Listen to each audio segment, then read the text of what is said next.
अगर आप भूत, प्रेत, आत्मा और हॉन्टेड प्लेसेस के बारे में जानने से डरते हो तो ये बहुत कॉमन है, क्योंकि ऐसी चीज़ों के बारे में जानने के लिए बहुत हिम्मत चाहिए होती है।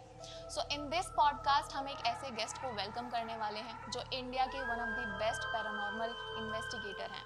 सो welcome mister Sagar Tiwari in this podcast and also do watch this video and enjoy, क्योंकि डरना ज़रूरी है।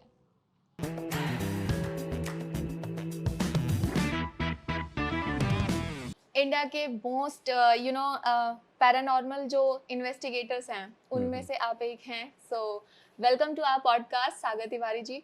और आई विल आस्क कि अभी आप कैसा फील कर रहे हैं? अच्छा लग रहा है मुझे, और थैंक्स आपने यहाँ पे मुझे बुलाया और मौका दिया मेरी कुछ कहानियाँ आपसे शेयर करने के लिए। और देखते हैं आपके कैसे सवाल हैं और क्या क्या आपने सोचा हुआ है आज मेरे से पूछने के लिए। आपका जो नाम है सागर तिवारी, और फिर मैं पूछना चाहूंगी कि सच तिवारी कौन है? देखिए, सागर तिवारी तो दोस्तों के लिए, माँ बाप के लिए, लेकिन सच तिवारी उन लोगों के लिए, उन लोकेशंस के लिए जहाँ पे लोग बताते हैं कि भूत है, प्रेत है, आत्माएं हैं, चुड़ैल हैं। तो उन जगहों का सच निकालना, मैंने सोचा कि यहाँ का सच मुझे निकालना है। तो जब मैं वहाँ की सच्ची बातें और सच्ची कहानियाँ लोगों से शेयर करता था तो लोगों ने मेरा नाम रख दिया कि भाई आप सागर तिवारी नहीं हो, आप सच तिवारी हो, क्योंकि आप सच दिखाते हो। तो नाम पड़ गया मेरा सच तिवारी। पैरानॉर्मल इन्वेस्टिगेशन जो है इंडिया में बहुत लाइक कॉमन नहीं है, लोग जानते नहीं है इसके बारे में। तो पहले तो मैं यही चाहूंगी कि ये जो टर्म है पैरानॉर्मल इन्वेस्टिगेशन, आप पहले उसको ही क्लियर कर दो। देखिए, paranormal is which can not be explained by scientist, और जो मिस्टीरियस चीज़ होती है। पैरानॉर्मल इन्वेस्टिगेशन करना मतलब जो चीज़ नॉर्मल नहीं है उसको हम बता रहे हैं कि वो एक्चुअली क्या है। तो you can say that is paranormal investigation. जैसे भूत प्रेत आत्मा, इसे साइंस बिलीव नहीं करती, तो हम पैरानॉर्मल एक्सपर्ट इन्वेस्टिगेटर बताते हैं कि वो एक्चुअली में एग्जिस्ट कर रहे हैं कहीं या नहीं कर रहे हैं। तो यू कैन से कि इसका मतलब यही है। ओके, सबसे पहले आपके बारे में ही जानते हैं, क्योंकि हमारे यहाँ पर लाइक 2015 में आपने जब अपने करियर को स्टार्ट किया, आपने डिसाइड किया कि आपको पैरानॉर्मल इन्वेस्टिगेटर बनना है। 2015 में अगर हम इमेजिन करें, उस टाइम पर टच स्क्रीन फ़ोन नहीं होते थे लोगों के पास, 2G 3G फ़ोन्स होते थे। डेटा पैक वो 20-30 रुपए में खरीद रहे हैं, उसके बावजूद भी आपको इतना प्यार मिल रहा था उस वक्त। बिल्कुल। तो पहले तो कॉन्ग्रेचुलेशन। थैंक यू सो और मच। फिर उस वक्त आपको कैसा फील हुआ कि एक्चुअली उस टाइम पे बहुत ही कम यूट्यूबर्स थे, यूट्यूब चैनल्स नहीं थे। जब हमने स्टार्ट किया तो यू वॉन्ट बिलीव के 10 दिन बाद ही हमारे आई थिंक 50,000 सब्सक्राइबर हो गए थे। मतलब 10 डेज़ के पीरियड में 50,000 सब्सक्राइबर हो गए थे। मैं एक ऋषिकेश ट्रिप पे गया हुआ था, और जब हमने वो चैनल स्टार्ट किया था उस पर आई थिंक हमारी 2-3 वीडियोस पड़ी थी। तो 2-3 वीडियोस के बाद जब मैं ऋषिकेश ट्रैवल करके 2-3 बाद आया तो रास्ते में हमने अपने चैनल को खोला और देखा कि हमारे 50,000 सब्सक्राइबर हो रखे हैं। तो फिर हमें लगा कि यार हम कुछ सही कर रहे हैं, जिसकी वजह से ये पब्लिक हमें चूज़ कर रही है और अपना डाटा पैक हम पे इन्वेस्ट कर रही है, हमें देख रही है। तो हमारे अंदर कुछ तो ऐसी बात होगी कि जिस वजह से हमें लोग देख रहे हैं। तो बहुत प्राउड फील हुआ उस टाइम पे। उस टाइम पे जैसे कि मैंने कहा, यूट्यूब चैनल्स नहीं होते थे, रास्ते में रुकते थे, कहीं रेस्टोरेंट पे रुकते थे, लोग पैर छूने लग जाते थे कि भाई आप में दम है, आप क्या बंदे हो यार, आप तो भाई भगवान ही हो। मतलब लोग इस तरीके से वैल्यू देने लग गए। फिर उस चीज़ ने मुझे मोटिवेट ज़्यादा किया, जिस वजह से मैं इस फील्ड में आगे चलता रहा और अभी तक हूँ। बट 2015 में ये डिसाइड करना कि मैं एक यूट्यूब चैनल स्टार्ट कर लूँ, क्योंकि आज तो बहुत कॉमन है, बट उस टाइम पर सोचना, डिसाइड करना, और वो भी एक ऐसे फील्ड में जो बहुत ही अनकॉमन है, लोग नहीं जानते हैं उसके बारे में। तो फिर वो कैसे आपने डिसाइड किया, कैसे आपको कहाँ से इंस्पिरेशन मिली? इनफैक्ट इंस्पिरेशन तो आप कह सकते हैं कि लोगों के प्यार से ही मिली, कि जैसे कि मैंने कहा कि लोगों ने व्यूज़ दिए, रिस्पेक्ट देनी स्टार्ट कर दी। तो मुझे लगा अगर मैं बॉडी बिल्डिंग लाइन में हूँ, मैं मिस्टर दिल्ली रहा हूँ 2016 में, तो मुझे लगा यार इसमें मुझे सिर्फ एक लिमिटेड ऑडियंस जानेगी, दिल्ली के कुछ लोग जानेंगे या जो मेरे नियर बाय रहते हैं वो लोग जानेंगे। लेकिन जब मैंने वहाँ पे देखा तो मुझे ऑल ओवर इंडिया से लोग सपोर्ट कर रहे थे, पर्सनली डीएम्स करते थे, इवन जजेस, आईपीएस, आईएएस जैसे लोग भी मुझे मैसेज करते हैं, और बड़े बड़े लॉयर्स भी करते हैं, मतलब हर प्रोफेशन के लोग, इवन मिनिस्टर्स भी करते हैं, जो शायद आपको लगता है कि वो सिर्फ देश संभाल रहे होंगे, नहीं, लेकिन अगर वो मुझे 5 मिनट का टाइम भी दे रहे हैं तो मेरे लिए वो बहुत बड़ी बात होती थी। तो फिर मैंने उसको अपने करियर को थोड़ा सा टर्न किया और इस फील्ड में आ गया। मुझे रिस्पेक्ट मिली तो मैंने सोचा कि नहीं, I should continue this field. जो आपका फर्स्ट शूट लोकेशन रहा था, हाँ जी, वो कौन सा रहा था? फर्स्ट लोकेशन मेरी रही है लाजपत नगर का एक हॉन्टेड हाउस। वो भूतिया घर था, वहाँ पे अंग्रेज रहा करते थे, कहा जाता था और जो सुना भी था कि वहाँ पे वो डॉक्टर्स थे, तो उनकी वहाँ पे डेथ हो गई थी, जिसकी वजह से वो घर हॉन्टेड था। वहाँ पे लोगों को कुछ ना कुछ दिखाई देता था, आवाज़ें आती थी। तो ऐसे ही मज़े मज़े में 2-4 दोस्तों ने रात को बात करी कि तू इस घर में जाके दिखा, और अगर जाके दिखाएगा तो मैं पार्टी दूंगा तुझे। तो मतलब ये तो कोई बड़ी डील नहीं है। मैं, वो वॉल थी, उसे क्रॉस किया, ऊपर गया और मैं वहाँ से उनको हाई कर रहा हूँ। और आप मानेंगे नहीं इस बात को कि उस घर के आसपास भी लोग भटकते नहीं थे, ऑटो वाले भी। और वो मेन रोड पे घर है, मैं अभी भी घर की लोकेशन बता देता हूँ, लाजपत नगर में एक हल्दीराम है, उसके जस्ट अपोजिट था वो घर। वहाँ पे ऑटो वाले भी नहीं खड़े होते थे, एटीएम मशीन थी, एक हॉस्पिटल था, वो भी, मतलब उनका एटीएम यहाँ था लेकिन वो बैठते थे दूसरी जगह जाके। उनको लगता था कि यहाँ पे भूत रहते हैं, चुड़ैल रहती है, आत्माएं रहती हैं। तो वो फर्स्ट लोकेशन थी, और उसी वीडियो की वजह से आप कह सकते हैं वो वायरल भी हुई थी। थोड़ी मोटिवेशन मिली और फिर हम करते रहे आगे कंटिन्यू। तो आपके जो पेरेंट्स हैं, सपोर्ट मिला था उनका?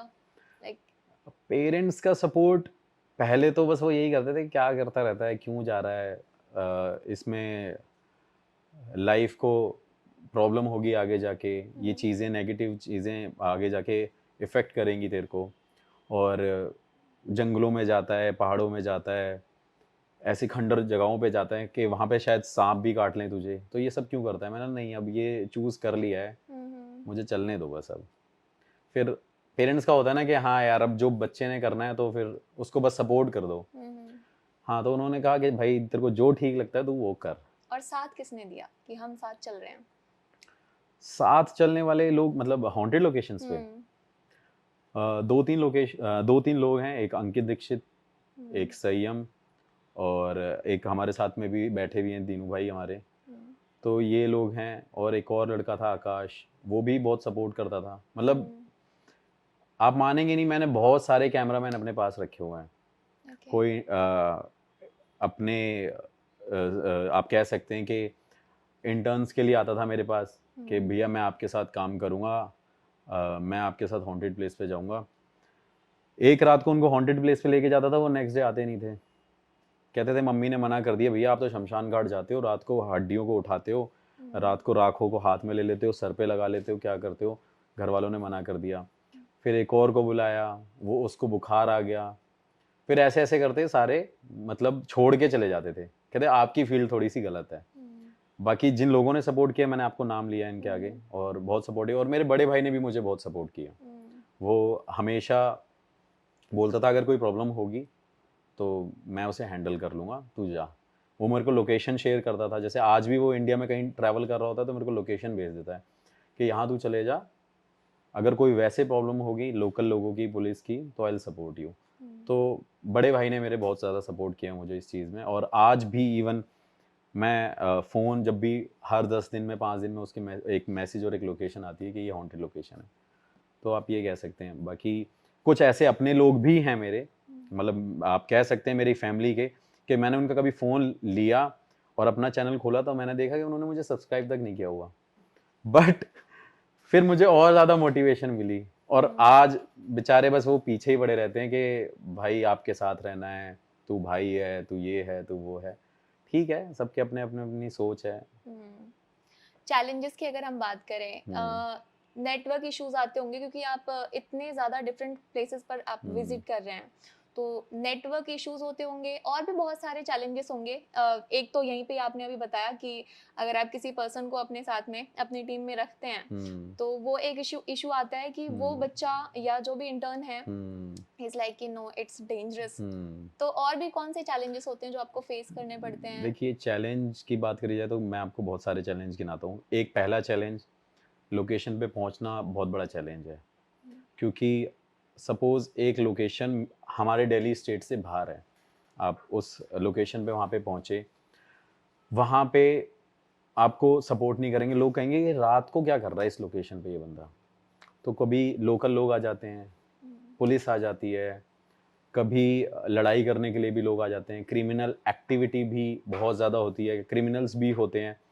और दूसरी बात ये भी है कि सबसे ज़्यादा जो मुझे डर लगता है एक हॉन्टेड लोकेशन पे, वो ये है कि जो मेरे साथ में मेरा कैमरामैन होता है, मुझे उसका डर सबसे ज़्यादा लगता है कि मैंने ये फील्ड चूज़ करी है, ये मेरा डिसीज़न था, लेकिन अगर मैं किसी थर्ड पर्सन को लेके जा रहा हूँ उस लोकेशन पे, अगर उसकी लाइफ को कुछ हो गया तो उसके लिए मैं रिस्पॉन्सिबल हूँगा। तो सबसे बड़ा चैलेंज मेरे लिए मेरा कैमरामैन रहता है, आप कहें तो, कि यार इसको कुछ नहीं होना चाहिए। और इस वजह से मैं कई ऐसी हॉन्टेड लोकेशन पे मना कर देता हूँ जाने के बाद। यहाँ से 1000 किलोमीटर ट्रैवल कर लिया, वहाँ मना कर दिया, नहीं यार मुझे ये पता है मैं कर सकता हूँ, लेकिन मुझे ये पता है अगर इसको कुछ हो गया तो उसका रिस्पॉन्सिबल मैं हूँगा। बहुत सारे चैलेंजेस होते हैं बाकी वी तो। Can say like you believe in भूत घोस्ट में, हाँ मतलब बिल्कुल यकीन है? बिल्कुल बिल्कुल। ओके। और अगर हम बात करें कि आपने इतने सारे प्लेसेस विजिट किए हैं जो कि हॉन्टेड प्लेस हैं, तो उनमें से सबसे ज्यादा जो टफेस्ट विजिट रहा हो कौन सा रहा होगा वो? देखिए, टफेस्ट विजिट की बात करी जाए तो एक है लंबी देहर माइंस है, जो कि मसूरी में है। लॉकडाउन के टाइम पे मैं रात को 2 बजे वहाँ पे इन्वेस्टिगेशन करने के लिए निकला था। एक लोकल वहाँ पे था इंसान जिसने कहा था कि मैं तेरे को कंपनी दूंगा, तू चलियो, I will show you the real haunted location जो लंबी देहर माइंस में है। वो बेसिकली क्या, एक माइंस थी वहाँ पे और एक ऑफिस था। तो वहाँ पे 50,000 लोगों की डेथ हो गई थी। और वो डेथ का रीज़न ये था कि वहाँ पे जब वो उन्होंने ब्लास्ट किया, जो भी किया, तो जो लेबर्स थी उनको इन्फॉर्म नहीं किया और वहाँ पे ब्लास्ट हो गया, तो वो लोग वहाँ पे मर गए वो ब्लास्ट की वजह से, माइंस की वजह से। तो वो जो लोकेशन है वो बहुत दूर है। और जितने भी आज तक यूट्यूबर्स मैंने देखे हैं, मतलब जो मैंने देखे हैं, हो सकता है कोई पहुंच भी गया हो, तो आई डोंट नो, वो सिर्फ एक ऑफिस के बाहर जाते हैं और बोल देते हैं भाई ये लंबी देर माइंस है, ये हॉन्टेड है, देखो यहाँ पे आज हम आ गए हैं, ये बहुत बड़ी बात है। नहीं भाई, उसके लिए आपको छोटी सी एक रोड जा रही है, पहाड़ी जा रही है, वो गांव में पगडंडी बोलते हैं, मतलब जो पहाड़ों पे लैंग्वेज यूज़ करते हैं। और वहाँ पे पैंथर का सबसे ज़्यादा डर रहता है, जैसे इसे आप चैलेंज में भी काउंट कर सकते हैं, पैंथर्स का, स्नेक का, बियर का। और पहाड़ों पे मोस्टली लोकेशन हॉन्टेड होती हैं, क्योंकि पहाड़ों पे काफ़ी लोग बोलते हैं यार पहाड़ों पे क्या है एक पहाड़ पे, क्योंकि पहाड़ों पे डार्कनेस ज़्यादा होती है। It attracts. हाँ ऑब्वियसली वो एग्जिस्ट ही वहाँ करती हैं जहाँ डार्कनेस ज़्यादा हो, ठंड ठंड ज़्यादा हो। तो वो मेरे लिए सबसे ज़्यादा चैलेंजिंग रहा। हॉन्टेड नहीं रहा उतना, चैलेंजिंग बहुत रहा। वो लगा मुझे ये मेरी टफेस्ट लोकेशन है। मतलब आप मानेंगे नहीं कि मैं वहाँ पे वॉक कर रहा हूँ तो मुझे ऐसा लग रहा है कि मैं हवा से गिर ना जाऊँ। मैंने वेट भी अपना थोड़ा सा उस टाइम कम कर रखा था। मतलब मैं अगर वॉक कर रहा था, मैं प्रॉपर वॉक नहीं कर रहा था। कभी आप मेरी वीडियोस भी देखना, उसमें आपको दिखेगा कि वहाँ पे कितनी तेज हवा चल रही थी। तो टफेस्ट लोकेशन लंबी देर माइंस मेरे लिए रही है। इन दैट केस भानगढ़ किला एशिया की like one of the most haunted place बोला जाता है उसको। सो आपका क्या ओपिनियन रहेगा उसके बारे में? भानगढ़ के बारे में मैं बोलूँ तो मैंने एक वीडियो भी बना रखी है। भानगढ़ मेरे अकॉर्डिंग, मेरा जो व्यू है वो एक स्कैम है। भानगढ़ एक हॉन्टेड लोकेशन है ही नहीं आज तक, मुझे ऐसा लगता है, क्योंकि मैं वहाँ पे 2-3 बार रह के आया हूँ। मैंने पूरी रात वहाँ पे स्पेंड करी है। और रात जो स्पेंड करी है, मेरे वीडियोस में जो सच का एक रीज़न ये भी है, सच तिवारी का टैग जो यूज़ होता है वो ये भी है कि मैं हमेशा गूगल टाइम शो करता हूँ। कि अगर मैं 3 बजे जा रहा हूँ तो मैं इंटरनेट पे गूगल टाइम दिखाऊंगा कि भाई ये 3 बजे मैं भानगढ़ में हूँ। और वहाँ पे पूरी रात हमने स्पेंड करी है। वहाँ पे मुझे कोई एविडेंस नहीं मिले। डर बिल्कुल बनता है। आप देखिए कि 2 किलोमीटर के दायरे में कोई घर नहीं है, कोई इलेक्ट्रिसिटी का सोर्स नहीं है, वहाँ पे डार्कनेस इतनी ज़्यादा है, चमगादड़ घूम रहे हैं, पीछे जंगल है, तो डर तो ऑब्वियसली लगेगा। मैं किसी को भी बोलूँगा, चाहे कितना भी कोई बंदा बोले कि हाँ भाई मैं बहुत स्ट्रांग हूँ, मैं बहुत पावरफुल हूँ, तो उसको डर लगेगा कि यार वहाँ जाने में तो डर है ही। तो क्या है, वहाँ के जो लोकल लोग हैं, मुझे पता है कि मैं इस कंट्रोवर्सी में भी फंसता हूँ और फंसा भी हूँ, और अब शायद फंस भी जाऊँ। उससे लोगों का भाई घर चल रहा है, होटल्स खुल गए हैं, रेस्टोरेंट खुल गए हैं। अगर वो लोकेशन हॉन्टेड है सबके लिए, Asia's number 1 haunted location Bhangarh है, तो जाने दो ना लोगों को रोकते क्यों हो? क्योंकि तुमने वो डर का ना वो माहौल बना रखा है वहां पे कि भाई नहीं नहीं वहां भूत है, 6 बजे के बाद वहां पे नहीं जाना। अरे जाने दो ना, जिसको जाना है वो जा रहा है, अपनी मर्जी से जा रहा है भाई, जाने दो। अब आपको मना कर देंगे 6 बजे जाने के बाद, तो आपके माइंड में ऑटोमेटिकली ये माइंड सेट हो जाएगा कि भाई ये लोकेशन हॉन्टेड है, तभी ये गांव के लोग मना कर रहे हैं। एग्जैक्टली। तो उनके अकॉर्डिंग वो से भानगढ़ को हॉन्टेड ही बताते रहते हैं। हॉन्टेड होने के रीजन बिल्कुल हो सकते हैं, जरूरी नहीं है कि वहां घोस्ट ना हो सकता है, क्योंकि वहां पे मर्डर्स भी हुए हैं। इतनी बड़ी लोकेशन पे अगर किसी का मर्डर भी कर दिया गया हो, तो कोई है नहीं जिसको पता चल जाए। किसी का मर्डर किया, किसी को झाड़ियों में फेंक दिया, पीछे जंगल है, तो उसका तो कोई एविडेंस भी नहीं मिलेगा। तो हो सकता है वहां पे किसी और की भी स्पिरिट हो, लेकिन बताते कि वहां पे रानी उनका रत्नावती नाम है, उनकी स्पिरिट घूमती रहती है। और आप मानेंगे नहीं कि जब भानगढ़ में एंटर करते हैं तो एक पहले ही सबसे बड़ी बात वहां पे, पॉजिटिव बात ये है कि वहां पे एक टेंपल है। तो मुझे लगता है कि जहाँ पे भगवान का वास है वहां पे शैतान का वास होना इतना मुमकिन नहीं है। हाँ, शैतान का वास हो सकता है भगवान की जगह पे भी, आपने शायद सुना भी नहीं होगा, लेकिन वो सिर्फ ब्रह्म राक्षस के हाथ में है। क्योंकि ब्रह्म राक्षस ही एक ऐसी आप कह सकते हैं कि ऐसा मतलब ये घोस्ट की टर्म में ही होता है कि उसके पास इतनी पावर होती है कि वो टेंपल में भी एंटर कर सकता है। और ब्रह्म राक्षस होता है ब्राह्मण, जो ब्राह्मण पंडित होता है, जो मंदिर में पूजा करता है और पूजा तपस्या पूरे टाइम मंदिर में रहता है। उसके पास विद्या काफ़ी सारी हो जाएंगी, हर चीज़ की विद्या होगी, तो ऑटोमेटिकली वो पावरफुल हो गया। लेकिन अगर वो उस दान पिंड जो मंदिर में मिलता है उसका यूज़ करता है गलत तरीके से, गलत तरीके से यूज़ करा, जैसे आपने मंदिर में पैसा चढ़ाया भगवान के नाम का, लेकिन उसने क्या कहते हैं दान पात्र की पेटी से निकाल के यूज़ कर लिया, पर्सनल यूज़ कर लिया, तो उसकी डेथ के बाद, ब्राह्मण की डेथ के बाद वो बन जाता है ब्रह्म राक्षस।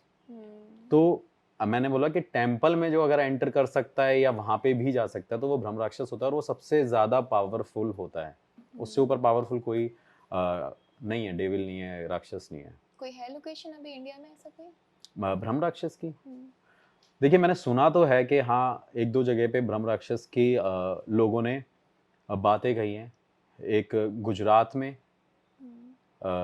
गुजरात में मैंने किसी से सुना है, लेकिन मैंने फील विजिट नहीं किया। हाँ, बट मुझे ये लगता है कि अगर मैं उसके सामने होऊंगा, कभी ऐसा भी होगा, तो शायद मैं भी डील ना कर पाऊँ, क्योंकि वो ऑलरेडी बहुत पावरफुल होता है, उसके पास सारी विद्याएं रहती हैं। तो यही है भानगढ़ की कहानी कि भैया ये एक स्कैम है, यहाँ पे टूरिस्ट आते हैं, एक माइंड सेट कर दिया लोगों का कि दूर दूर से बंदे फ्लाइट लेके पहुंच रहे हैं, भानगढ़ जाएंगे, वहां जाके कुछ है थोड़ी, टूरिस्ट प्लेस बन चुका है अब। हाँ, टूरिस्ट प्लेस बन चुका है। मेरा खुद का भानगढ़ का एक्सपीरियंस मैं आपको बता देता हूँ, मैंने आज तक शेयर नहीं किया, आज पॉडकास्ट पे मुझे ये मौका मिला, क्योंकि अगर मैं खुद से बोलता तो लोगों को लगता कि क्या यार ये है वो है।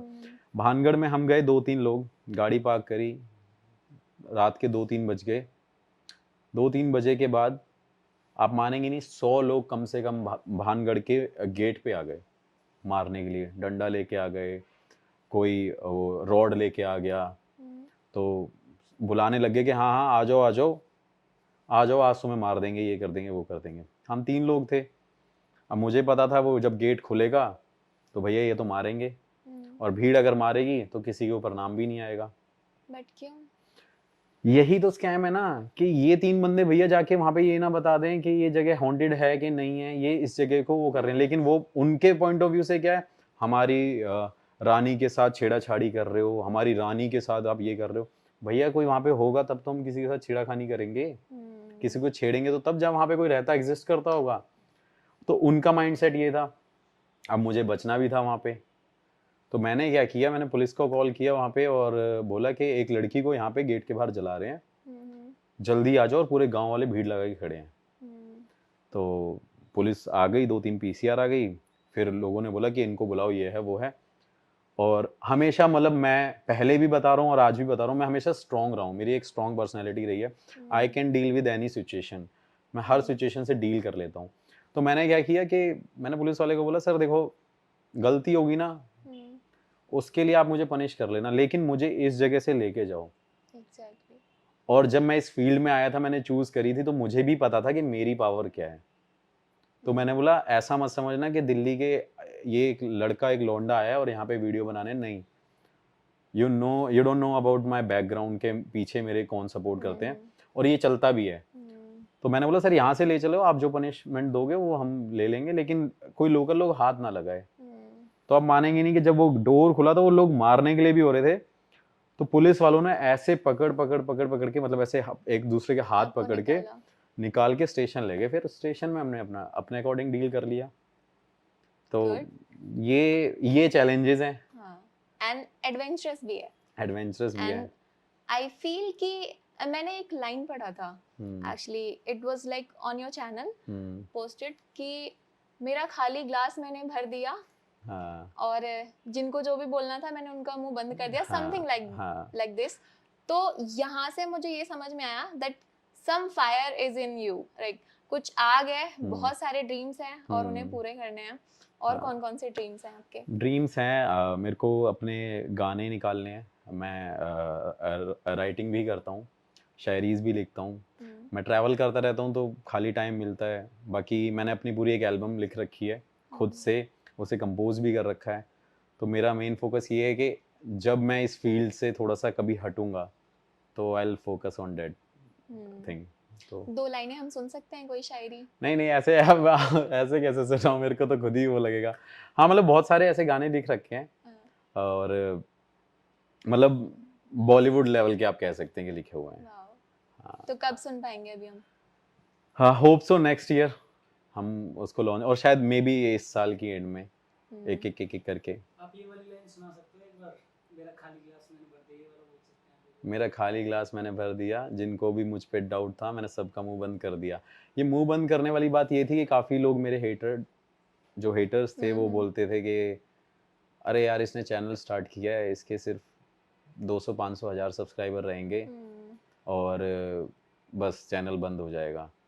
लेकिन जब मैंने चैनल पे एक वीडियो भी नहीं डाली थी, जिस दिन मैंने 1 घंटे बाद मेरे 1000 सब्सक्राइबर हो गए थे, जब मैंने वीडियो भी नहीं डाली थी, उसके बाद मेरी फर्स्ट वीडियो पे ही एक दिन में 1 लाख व्यूज़ आ गए थे। और सोचिए मेरे पास ऐसा भी नहीं था कि मैंने कोई गूगल एड्स लगाई हो, मैंने लोगों से हेल्प मांगी हो। जो मेरे क्लोज वन थे उन्होंने सपोर्ट किया, उन्होंने स्टोरीज लगाई, स्टेटस लगाए और शेयर करी वीडियो। उसके बाद मुंह बंद करने वाली बात ये थी कि जो मेरे हेटर्स थे ना, जो बोलते थे ये नहीं कर सकते वो नहीं कर सकते, उन बेचारों के व्यूज़ मार दिए मैंने। वो सारे ऐसे हुए कि यार हम 3 लाख 5 लाख 8 लाख सब्सक्राइबर लेके बैठे हुए हैं और इस बंदे के भी 50,000 हुए हैं, हमारे व्यूज़ आ रहे हैं यार के 10,000 15,000 20,000, और मैं एक दिन में 70-80 हज़ार या 1 लाख व्यूज़ लेता था।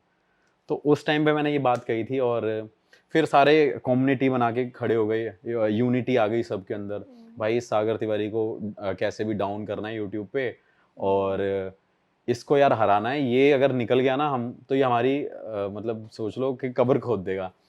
तो मैंने बोला तो दुकानदारी बंद हो जाएगी आप कह सकते हैं। तो मैंने फिर उनको जवाब अपने काम से दिया और अपने नाम से दिया। मैं उनको पहले भी बोलता था, आज भी बोलता था कि मेरी शक्ल पे मत जाओ, मैं सीधा जरूर आपको दिखता हूँ, मतलब गलत वे में मत समझना। Know exactly. हाँ, आप जो लेकिन काम कर जो रहे हो, मेरा काम है, जो मेरे सपोर्टर्स हैं, वो मुझे पता है वो क्या ऑडियंस है, वो मेरी फैमिली है एक तरीके से। तो उस फैमिली ने मुझे इतना बोल रखा है कि अगर तेरे को कोई कुछ बोलेगा ना तो हम वो कर देंगे कि वो सोच भी नहीं सकते। तो वही है, खाली गिलास भर रखा है और बस पीते रहते हैं, फिर खाली करेंगे, फिर भर देंगे। कॉम्पिटिटर्स मानते हैं आप किसी को अपना? नहीं, मैं ये सोचता हूँ और मैं समझता भी यही हूँ कि सब अपना काम कर रहे हैं। कोई गलत तरीके से कुछ कर रहा है, कुछ सही तरीके से कुछ कर रहा है, और मैं पेट भरने के लिए ये काम नहीं करता पहली बात। क्योंकि अगर पेट भरने की बात होगी तो मेरे एक वीडियो का कॉस्ट इतना ज़्यादा है कि जितनी मेरी यूट्यूब की इनकम होगी, आप कह सकते हैं।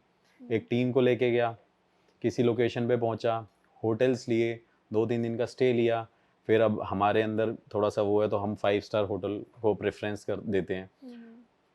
तो एक वीडियो पे हमने लगा दिए 30-40 हज़ार रुपये। स्टार्टिंग की बात बता रहा हूँ मैं आपको। और मेरे को उस टाइम पे मेरा यूट्यूब रेवेन्यू हो गया 25,000 पे, 26,000 पे।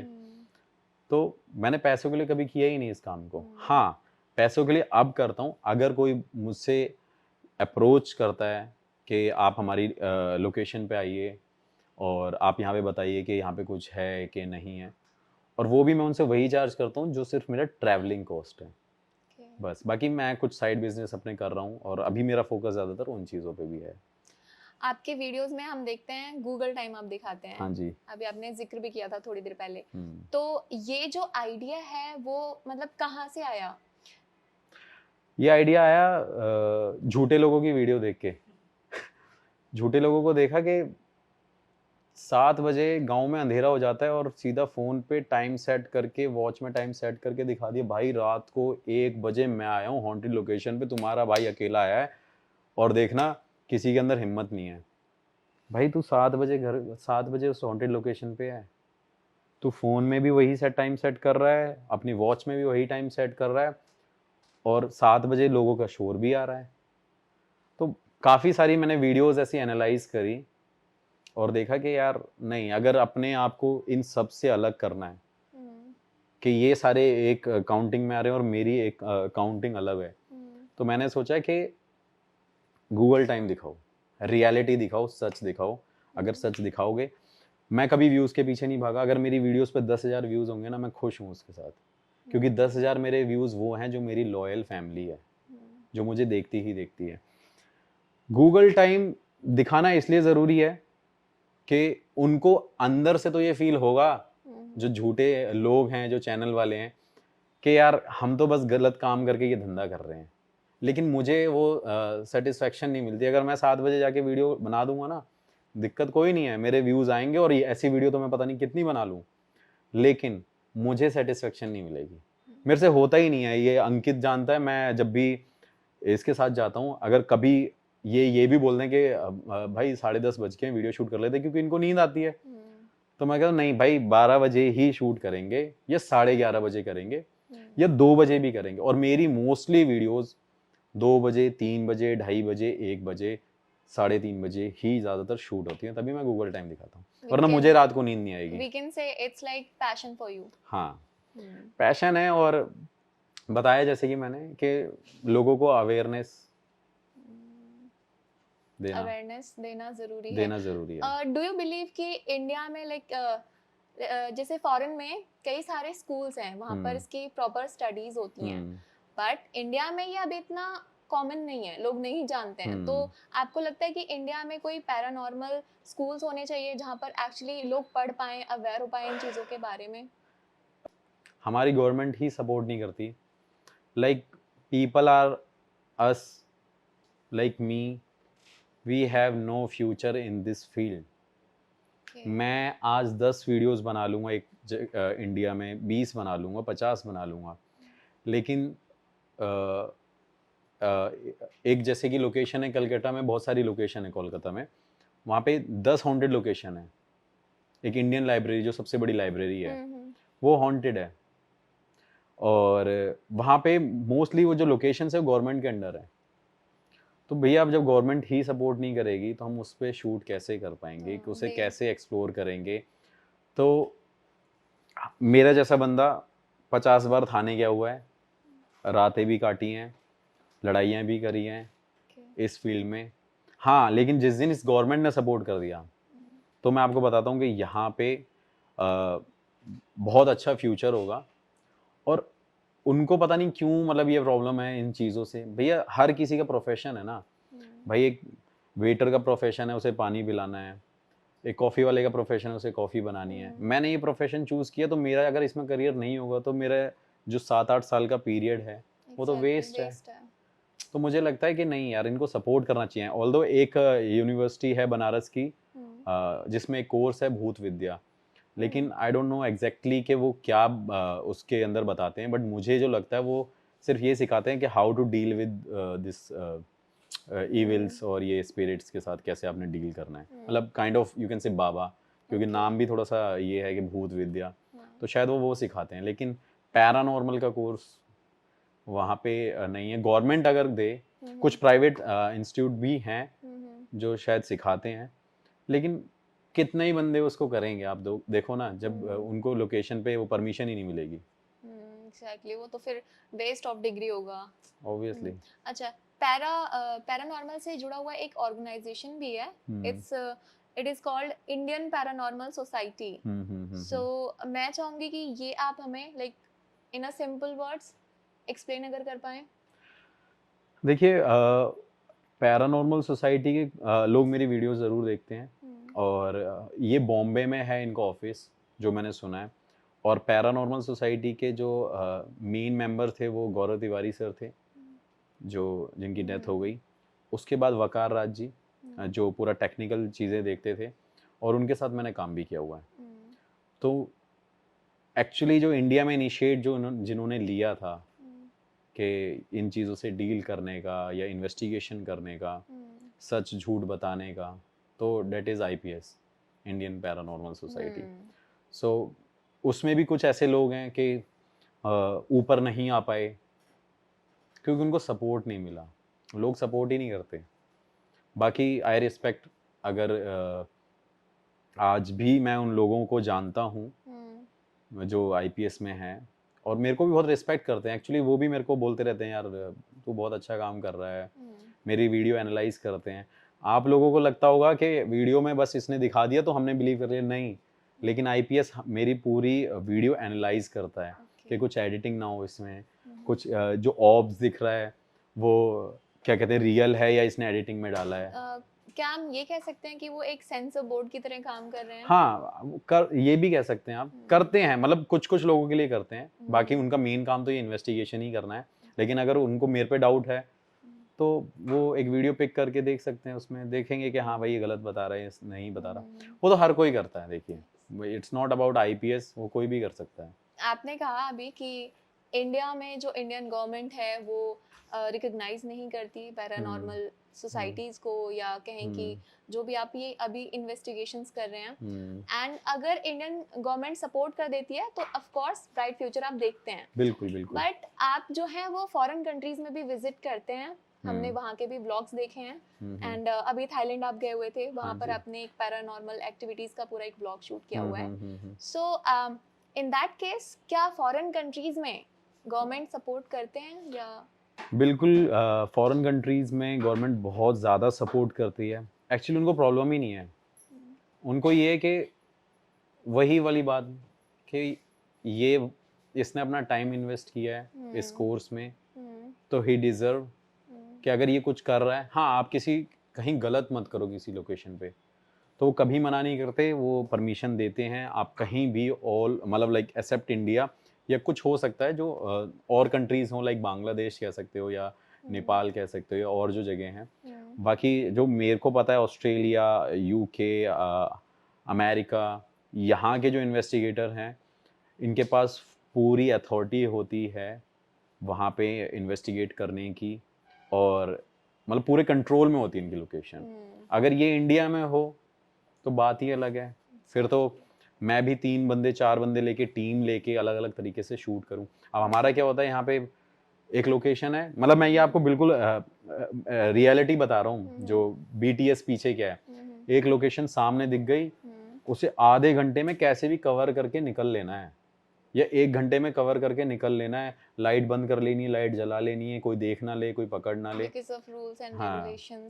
रूल्स रेगुलेशन कुछ नहीं है। देखो, सिर्फ गवर्नमेंट का अगर ये रहे कि हाँ भाई ये कोई भी बंदा जाएगा जिसने ये प्रोफेशन चूज किया है, वो ये काम कर सकता है, और उसके लिए हमें उनको ये प्रूफ देना चाहिए कि भाई मैं ये काम करता हूँ, इसलिए मैं इस लोकेशन पे आया हूँ। हम्म, लेकिन लोकल लोग भी तो नहीं सपोर्ट करते, फिर exactly. लोकल लोग डंडा लेके पीछे पड़ जाते हैं।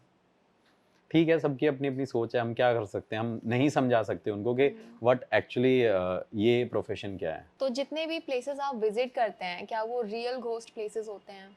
नहीं, फेक होते हैं काफ़ी ज़्यादा। तो हम्म, कुछ फेक लोग बना देते हैं, कुछ लोग फेक बनवाते हैं। हम्म, ये भी स्कैम है ये हॉन्टेड लोकेशन का। जैसे कि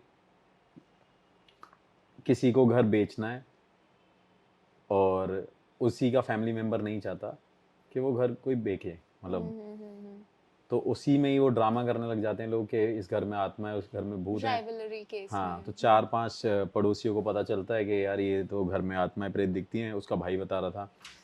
तो भैया जगह हॉन्टेड हो गई, भूतिया घर कहला दी गई, तो वो प्रॉपर्टी बट बिकेगी एक नहीं। फेक। या इट्स फेक। और बेनिफिट किसका हुआ? उस बंदे का जिसने ये फैला दिया। और जो उसका सगा भाई वहाँ पे रह भी रहा है, जैसे 2 ब्रदर हैं, तो एक ने हॉन्टेड बता दिया, एक बोल रहा है कि मेरे को बेचनी थी। तो जिसको बेचनी थी वो खुद ही खाली करके चले जाता है।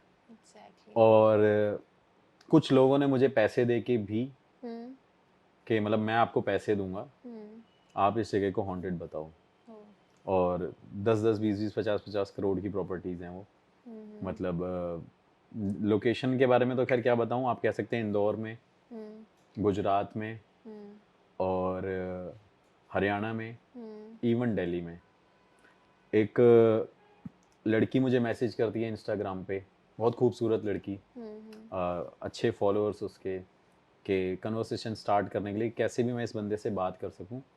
और कन्वर्सेशन स्टार्ट होती है, मेरा हमेशा ही होता है कि मैं अपने सब्सक्राइबर को thank you so much, keep supporting, मेरी एक लाइन है।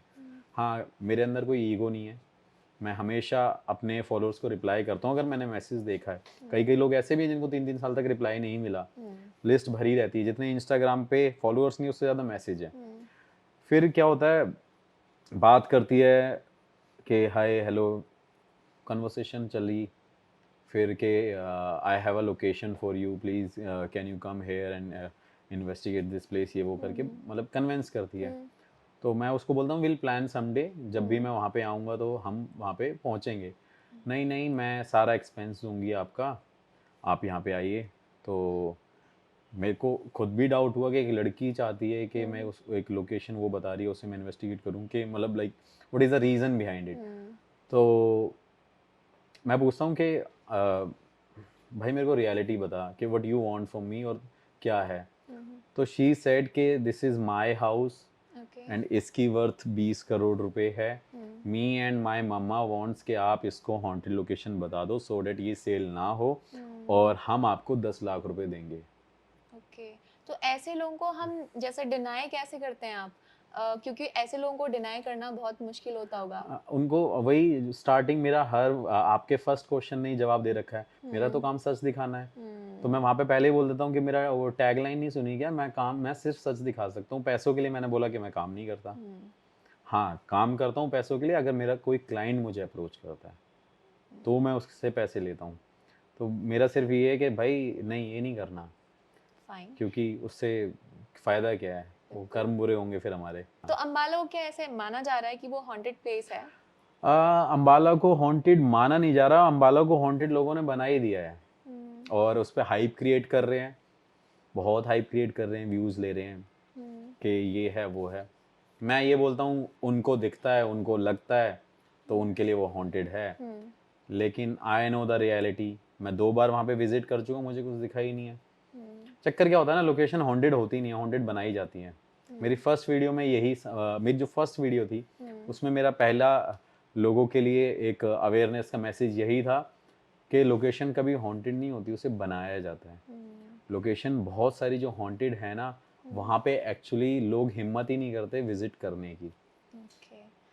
टॉप 10 जो इंडिया के मोस्ट हॉन्टेड प्लेसेस हैं, अगर मैं आपसे पूछूं, क्योंकि आप इतनी सारी जगह ट्रैवल करते हैं, तो इन दैट केस आप कौन से ऐसी जगहों को बताएंगे? लंबी देहर माइंस, एक उत्तराखंड में स्वाला गांव, और वहाँ पे उसके ऊपर जाके चंपावत में है एक हॉन्टेड हॉस्पिटल जो कि हॉन्टेड है।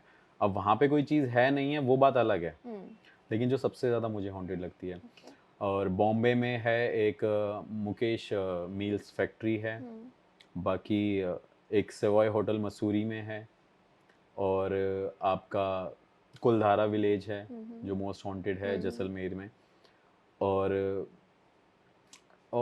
कौन सी लोकेशन है, एक लंबी देर माइंस मैंने जैसे कि आपको बता दिया।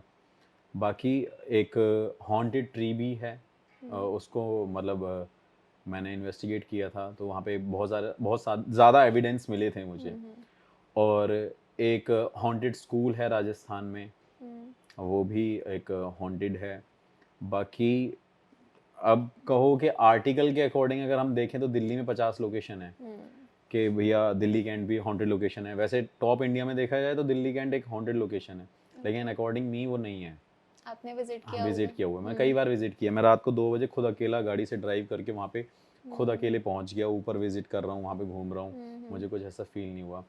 फिर यहाँ पे जमाली कमाली है। 2 बजे आपने वहाँ पे भी विजिट किया था? हाँ, जमाली कमाली में मेरा एक्सपीरियंस थोड़ा सा वो रहा। जिन कहा जाता है, वहाँ पे जिन होते हैं। हाँ, वहाँ पे लोग हॉन्टेड बताते हैं। मैं वहाँ पे गया था रात को 1:30-2 बजे, वहाँ पे पहुँचा, वहाँ के लोकल लोग आए, उनको पता चल गया, जैसे कि मैंने बोला लाइटें जलती हैं तो लोगों को पता चलता है। तो आप बिलीव नहीं करोगे, मेरा एक्सपीरियंस ये था कि मैं और मेरा कैमरामैन थे कि हम उसे शूट ही कर रहे थे। 15-20 मिनट हम कैसे भी वो वॉल क्रॉस करके चढ़ के पहुँचे उस पे, और आधे घंटे बाद कम से कम 15-20 लोग आ गए, वहाँ के लोकल लोग जो केयर टेकर हैं जमाली कमाली के। वो लाइटें लेके आ गए, बड़ी बड़ी टॉर्चें लेके आ गए, डंडे लेके आ गए, और मैं कब्रों पे ना, मतलब हम कब्र, जैसे ये कब्र है और कब्र के साइड में हम लेटे हुए हैं, वो टॉर्च मार मार के देखे जा रहे हैं, हम लेटे हुए हैं। फिर हम एक वॉल पे पीछे लटके हुए हैं कि अगर हम नीचे गिर गए तो हम बहुत नीचे गिर जाएंगे। जैसे कि एक विंडो है, विंडो से बाहर गए, आपने मूवी में देखा होगा कि पीछे जाके विंडो पे बंदा लटक जाता है सो डैट उसे कोई देख ना पाए। तो हम ऐसे भी लटके हैं। फिर उसके बाद दोबारा किसी ग्रेवयार्ड पे, वही कब्र पे लेटे हुए हैं कि वो टॉर्च मारेगा तो हम ना दिखें। फिर उन्होंने बहुत ज़्यादा उस जमाली कमाली को घेर लिया, तो वहाँ पे हमने अपने सारे कपड़े रिमूव करे, जीन्स, शर्ट और वेस्ट जो भी हमने पहना हुआ था, सिर्फ अंडरवेयर में हम उस लोकेशन पे खड़े हुए, दोनों कैमरामैन, वो कैमरामैन और मैं। और उसके बाद हम जंप करते हैं और झाड़ियों में ऐसे ऐसे ऐसे ऐसे करके क्रॉस कर रहे हैं, और पूरी बॉडी पे स्क्रैचेस हैं क्योंकि झाड़ियों में थे ऑब्वियसली। बट हम धीरे धीरे धीरे धीरे करके उससे कैसे भी उस लोकेशन से निकले। अब यही बात होती है कि इसको ना वीडियो में बताना बहुत इजी लगता है। लोगों को लगता है कि भाई नॉर्मल है, जमाली कमाली गया, वहाँ पे लोग मिले होंगे, भग के आगे होंगे। लेकिन आई नो द रियलिटी, मेरे को पता है वो पेन कितना था उस टाइम। मेरे कैमरामैन, जो मेरा कैमरामैन था, उसने मेरे को बोला कि भाई बहुत, मेरे लिए ये सबसे बड़ी हॉन्टेड लोकेशन है और ये बहुत चैलेंजिंग लोकेशन रही है। सोचो ना यार, हम एक दूसरे को हम 2 बजे 3 बजे ऐसी लोकेशन पे कपड़े उतारने के लिए बोल रहे हैं, क्योंकि ऑप्शन नहीं है, क्योंकि अगर लाइट होगी ना तो उसमें वो कपड़े शाइन करेंगे। जैसे मैंने रेड शर्ट पहनी है तो पता चल जाएगा, लेकिन ये डार्क ब्राउन कलर जो भी हमारे स्किन कलर है डस्की, वो नहीं दिखेगा इतनी जल्दी। तो बट लोग जो मतलब बिलीव नहीं करते हैं, आई थिंक कि इस पॉडकास्ट के थ्रू वो देखेंगे, जानेंगे कि एक्चुअली कितना स्ट्रगल होता है। बहुत स्ट्रगल है, बहुत स्ट्रगल है। मैं सच बताऊं, मेरे को लगता है कि सारे जो एंटरटेनमेंट या कुछ भी करो सब इजी है करना, मुझे लगता है। लेकिन जब आप ये कर रहे हो ना तो बहुत मुश्किल है। अपार्ट फ्रॉम चैलेंजेस जो आप फेस करते हैं, apart from your work, haunted places, बहुत सारी चीजें, इविल थिंग्स, बट बहुत सारे लोग हैं जो आपको चैलेंज करते हैं। तो हाँ, बिल्कुल उसमें करते मैं हैं। पूछना चाहूंगी, मैंने खुद भी देखा है वीडियोस, लोग चैलेंज करते हैं। इन दैट केस आप क्या रिस्पांस देते हैं उन्हें? क्या उन चैलेंजेस को आप एक्सेप्ट करते हैं? चैलेंज तो मैं सबके एक्सेप्ट करता हूँ। चैलेंज मैं कभी किसी के डिनाई नहीं करता। मुझे किसी का कोई डर नहीं है, लेकिन मैं एक्सेप्ट तो उसके करूँ जब तक वो मुझे रियल लगे। मुझे भी तो लगना चाहिए कि ये बंदा रियल है, ये रियल काम कर रहा है। इसके साथ काम करने के बाद मुझे भी लगे कि हाँ यार, ये बंदा जेन्युइन वर्क कर रहा है, तो मैं इसके साथ काम कर सकता हूँ। आप मेरे वीडियोस में कोलैब अगर देखेंगे तो शायद ही मैंने 1-2 लोगों के साथ कोलैब किया होगा जो रियल हैं, वरना मैंने किसी के साथ कोलैब ही नहीं किया। मेरा मेल भरा रहता है, भाई आपके साथ वीडियो करनी है, ये करनी है, वो करनी है।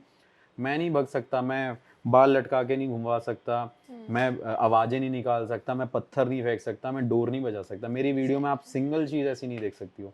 तो जब तक वो रियल मुझे लगेंगे नहीं तो मैं उनके साथ काम कैसे करूँगा। और अब वो रियल बनने की कोशिश करते हैं, जैसे कि कर रहे हैं और कर भी चुके हैं। तो कंटेंट मेरा ही है, जो मैं कर रहा हूँ वो वही कर रहे हैं। जो भूत नहीं मानते थे वो भूत मान रहे हैं, आज वो भूतों की बातें कर रहे हैं। आज बोल रहे हैं भाई भूत ऐसा होता है, भूत ये है, भूत वो है। जो एक ज़माने में लोग नहीं माना करते थे, वही वाले लोग यूट्यूब इंडस्ट्री में, तो आज वो मानने लग गए हैं। और मेरे ही सवाल जो मैं अपने वीडियोस में पूछता हूँ वही सवाल पूछ लेते हैं। इसी से रिलेटेड मेरा नेक्स्ट क्वेश्चन भी है, कंटेंट कॉपी की बात अगर हम करते हैं, कई सारे लोग जो हैं वो अब आपके कंटेंट्स को कॉपी करते हैं। हम देख रहे हैं कि अब बहुत सारे जो है नए लोग आ रहे हैं इसमें, इस फील्ड में आ रहे हैं, तो आप उनके लिए क्या कहना चाहेंगे? देखो, कंटेंट कॉपी हो सकता है, लेकिन जो टैलेंट है ना, जो आप कह सकते हो कि जो स्ट्रॉन्ग पर्सनैलिटी है मेरी और मैं जितना डेयरिंग हूँ, वो कॉपी नहीं कर सकते। आप हॉन्टेड लोकेशन पे मेरे टैलेंट की कॉपी करके दिखा सकते हो, लेकिन रियल हॉन्टेड लोकेशन पे मेरा टैलेंट नहीं दिखा सकते। आप नहीं पहुंच सकते उस जगह पे। मैंने बोला कि जमाली कमाली पे मैं ये था, कोई अगर ऐसे ही सरफिरा उठा के कोई पहुंच जाता ना वहाँ पे, मैं आपको गारंटी दे रहा हूँ कि वो शायद वहाँ पे पिट रहा होता और उसके ऊपर कोई केस लग जाता। That's how you are in the field. India में जो है बहुत सारे हैं प्लेसेस, लेकिन दिल्ली में भी बहुत सारे हॉन्टेड प्लेसेस हैं। सुंदरवन, अभी आपने दिल्ली कैंट की बात की, जमाली कमाली और भूली भटियारी, ऐसे बहुत सारे हैं। तो आप किन्हें कंसिडर करते हैं कि इनमें से कुछ फेक भी हो सकते हैं? मुझे देखो, भूली भटियारी पे कुछ नहीं मिला, मुझे दिल्ली कैंट में कुछ नहीं मिला, मुझे जमाली कमाली में मैंने वैसे इन्वेस्टिगेट कर ही रहा था, लेकिन ये चीज़ हुई तो मुझे उस टाइम तक तो हॉन्टेड नहीं लगा वो, जब तक मैं वहाँ पे 2 बजे तक था। और एक संजय वन जंगल भी है, मैं वहाँ पे भी गया हूँ, वहाँ पे भी मुझे कुछ नहीं मिला। मलचा महल भी गया हुआ हूँ मैं, मलचा महल में भी मुझे कुछ नहीं मिला। तो ये लोकेशंस हाइप क्रिएट करने के लिए कि वहाँ पे कोई टेक ओवर ना कर ले। मैंने जैसे कि कहा कि भैया जहाँ पे डार्कनेस होगी, जहाँ पे आसपास कोई नहीं रेजिडेंशियल एरिया होगा, वहाँ ऑटोमेटिकली एक इंसान को जाने से डर लगेगा। तो बस इसलिए वो लोकेशंस हॉन्टेड हैं। हो सकता है वो हॉन्टेड हों भी, लेकिन अब ये सोचिए, गवर्नमेंट ने सपोर्ट किया नहीं, तो ऐसा कौन है जो इसे हॉन्टेड बता रहा है? मुझे ये नहीं समझ आ रहा। और जो वो लिमिटेड लोग हैं जिन्होंने देखा है, तो अगर वो कह रहे हैं कि ये जगह हॉन्टेड है, तो मैं अगर बोल रहा हूँ कि ये जगह हॉन्टेड है, तो उसको भी मान लो ना। अगर आप उनके कहने से सुन लेते हो, मेरे कहने से सुन लेते हो, ऐसे काफ़ी सारे मीडियाज भी हैं, वेबसाइट्स हैं जो लोकेशन को हॉन्टेड बताती हैं। मेरे साथ अंकित गया हुआ है, हरियाणा में एक लोकेशन थी, मेरे को उसका नाम याद नहीं है, वहाँ पे बताया कि ये this is the most haunted location, यहाँ पे आत्माएं भटकती हैं, आवाज़ें मारती हैं, ये करती हैं, वो करती हैं। वहाँ जाके जब पहुँचे, ग्राउंड रियलिटी देखी, तो वहाँ पे एक फैमिली रह रही है और उनके साथ बैठ के बोल रहे हैं सर ये हॉन्टेड थी। कह रहे कौन कह रहा है भाई हॉन्टेड है, हम तो यहाँ पे 20-50 साल से रह रहे हैं, फिर बल्कि चाय और पिला रहे हैं हमें। आउटलुक ने आपके पूरे वर्क को कवर किया हुआ था, घोस्टबस्टर्स के नाम से एक पूरा। सो मैं पूछना चाहूँगी वो कैसी फीलिंग थी आपके लिए, आपके पेरेंट्स के लिए? बहुत अच्छा लगा था मुझे। पर्सनली मेरे से फ़ोन पे कन्वर्सेशन चली थी, काफ़ी टाइम तक मैंने उनसे अपने एक्सपीरियंस शेयर करे, वही ग्राउंड रियलिटी शेयर करी कि क्या होता है। तो अच्छा लगा मुझे कि उन्होंने एक लड़के को एक पोजीशन दी, जो कि मेरे को लगता है कि मुझे वो चीज़ अगर गवर्नमेंट इसको वो कर देती, रिकॉग्नाइज करती थी, तो शायद मुझे वो गवर्नमेंट की तरफ से मिलता। लेकिन चलो, मेरे को लगा कि हाँ, कोई ना कोई मुझे इस चीज़ की वैल्यू तो दे रहा है। तो I feel very proud that time कि हाँ यार कुछ कर रहे हैं। तो मैंने यही चीज़ें सोच के ना, मेरे को ये चीज़ मोटिवेट करने लगती हैं, इसलिए फिर मैं सोचता हूँ कि let's continue this, let's not इसको छोड़ दो। घोस्ट हंटिंग के अलावा आप काफ़ी सारे ट्रैवल व्लॉग्स भी बनाते हैं, तो इन दैट केस इंडिया में कौन-कौन से ऐसे अच्छी प्लेसेस हैं जो हमें एक्चुअली विजिट करने चाहिए? देखिए, डिपेंड करता है। मैं तो यही कहूँगा कि सबकी चॉइसेस अलग होती हैं। ज़रूरी नहीं है ये रसगुल्ला रखा है तो आपको भी पसंद है, मुझे पसंद है, लेकिन ऑल्दो ये टेस्टी ज़रूर है, लेकिन पसंद नापसंद की बात है। लेकिन मुझे जो लगता है, लद्दाख लगता है, मेरा फेवरेट हिल स्टेशन है नैनीताल। मुझे बहुत अच्छा लगता है वहाँ पे जाके। ऑल्दो वहाँ पे है कुछ नहीं, लेकिन मुझे सुकून मिलता है, आप कह सकते हो। और इंसान को इन दी एंड सुकून ही चाहिए, पीस चाहिए, शांति चाहिए। तो मुझे नैनीताल बहुत अच्छा लगता है। मसूरी भी मैं अभी लास्ट मंथ में शायद 4 बार विजिट कर चुका हूँ, लेकिन मुझे कभी वहाँ पे वो वाइब नहीं आई, कभी वो फील आई नहीं कि हाँ यार ये लोकेशन पे कुछ है। लेकिन आई प्रिफर जहाँ पे शांति हो, मैं वहाँ जाता हूँ। एडवेंचर भी। और मालदेवता भी एक बहुत अच्छी लोकेशन है, लोगों को नहीं पता, देहरादून से 1 घंटे का ड्राइव है। वहाँ पे भी मैं 4 बार विजिट कर चुका हूँ। और महीने में 4 बार जा चुका हूँ, सोचिए। तो मेरे को बड़ा अच्छा लगता है वहाँ पे जाके। बाकी बॉम्बे मुझे बहुत अच्छा लगता है, इवन गोवा मुझे बहुत अच्छा लगता है। बॉम्बे मतलब मेरा ड्रीम है कि अगर मैं कभी भी घर लूँगा तो बॉम्बे में लूँगा, वो भी मरीन ड्राइव के अपोजिट। हाँ, तो और मेरी फेवरेट वो स्पॉट भी है, क्योंकि वहाँ पे हम कुछ ना कुछ ऐसी चीज़ों को फील करते हैं, वाइब आती है। तो विश कि आप ले पाए अपना एक अच्छा सा घर गोवा में या आप लोग ही दिलवाना मुझे तो। And this is what the podcast was. Okay, thank you so much. Thank you. और काफी अच्छा लगा हमें यहाँ पर लाइक आपसे इस तरीके से बात करना एंड हॉन्टेड प्लेसेस के बारे में, बिकॉज जब हम हॉन्टेड प्लेस के बारे में बात करते हैं इट्स लाइक डरना, बट यहाँ पे इट वाज लाइक ऑसम। नहीं, मेरा यही तो है ना, मुझे डराना थोड़ी है, मेरा तो काम ही यही है। डरना तो किसी चीज से है ही नहीं, डर तो लोगों ने बना रखा है। एग्जैक्टली, बस यही है। Thank you so much for बुलाने के लिए मुझे।